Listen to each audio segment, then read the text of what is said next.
I'm here to talk about tax.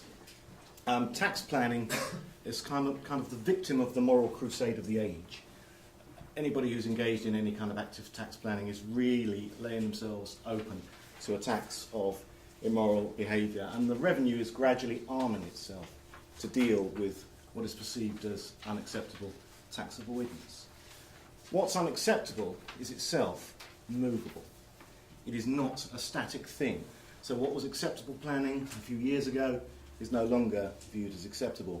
And the revenue is arming itself to the teeth to deal with, is arming itself to the teeth to deal with avoidance cases. In the last couple of years, we've had the General Anti-Abuse Rule, we've had what's known as Part 7A of the Income Tax Earnings and Pensions Act, and we've now got a thing called an accelerated payment notice or a follower notice. And what all this means is, if you have been following cases like the Rangers Football Club case and you think you might do something similar, forget it. It's been shut down. If you want to get involved in some lurid planning involving lots of steps and a pre-packed in and out no tax scheme, forget it. The General Anti-Abuse Rule will probably shut it down. So what we've been looking at in the past as reasonably aggressive tax planning strategies are gradually being closed off. You will find people who are still promoting those schemes, and they will tell you that they have an opinion that says that they work. And they almost certainly will have, because there are some pretty bullish tax counsel out there who will say, yes, that's got a reasonable chance of succeeding. If you want to do that, there's nothing wrong with doing that, but be aware that there's a danger involved, okay? I'm not here to talk about those kinds of things this morning. This is more on the kind of mundane, everyday side. The first kind of thing I want to talk about is benefits in kind generally. Years ago, providing benefits was a fantastic way of saving tax. We used to say, well, you could contract with somebody to build an extension on the back of the house of an employee because they wouldn't pay any national insurance on that benefit. You could pay for somebody's holiday because the employee wouldn't pay any national insurance on it. But ever since about 1991, there's been a gradual encroachment of Class 1A national insurance on a raft of benefits, so that now virtually everything attracts employers' national insurance, and the advantages have been virtually wiped out.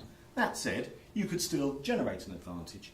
If one of your employees was going to go on a holiday and it was going to cost £10,000 and they were a basic rate payer, I doubt whether they would be going on a holiday that cost £10,000 if they were a basic rate payer, but if they were, then you could possibly generate £1,000 worth of saving by contracting directly with the package tour company and paying for that for them as part of their package. Alternatively, if you're a higher rate payer and you want a £10,000 holiday funded by the employer, you could save about £200 if the employer contracts. If there's any takers for this, see me afterwards. I've not done one ever. So that gives you some kind of idea of the benefit.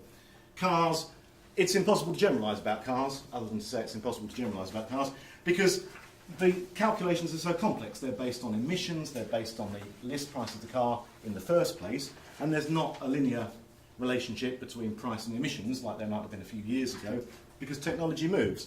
So you need to know what the price of your car was when it was new, what its emissions are, before you can even have a stab at what the calculations are going to throw up.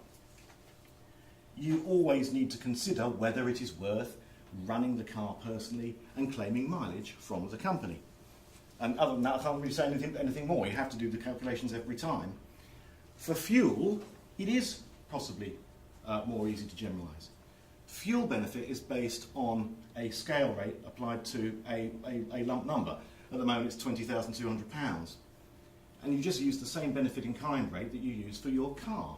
So if you've got a 35% car because it's a high emitter and the company pays for your private fuel, you will pay tax on an amount of 35% of £20,200, which is about £7,500. So you pay 40% of that, which is about £3,000.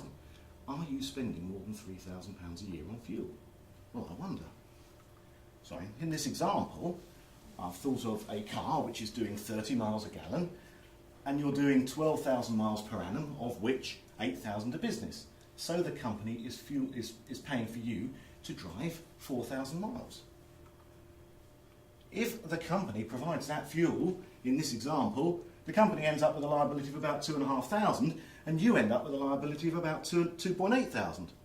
Whereas if you just claimed under the mileage rate from the company's bill might go up a little bit to 2,800, but you'd actually be you'd actually make a profit on the deal. You'd actually get £960 in more than you spent out on petrol. That's even adjusting for VAT. So giving people a fuel benefit is rarely a good idea. Can I ask if there is a sort of standard figure that the revenue would expect per mile? Yes, there is.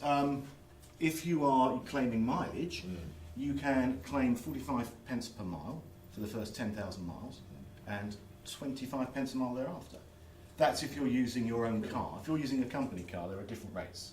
Yes, they're if much you're more using lower. your own car. If you're using your own car, yeah. So it's 45 pence. 45 pence up to 10,000. Up to 10,000 miles, 25 pence a mile thereafter. Yeah, I found that it was so expensive, the 45p a mile, it was cheaper than me to give them a car.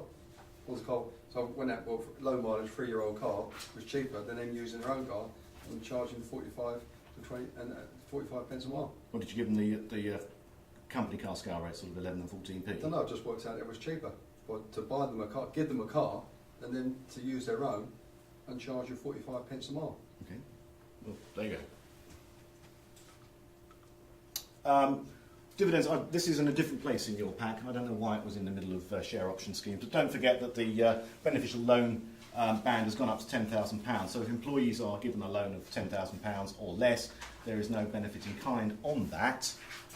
So if you are giving people a loan for things like purchase of a car or purchase of some kind of season ticket, there won't be any benefit in kind up to that level.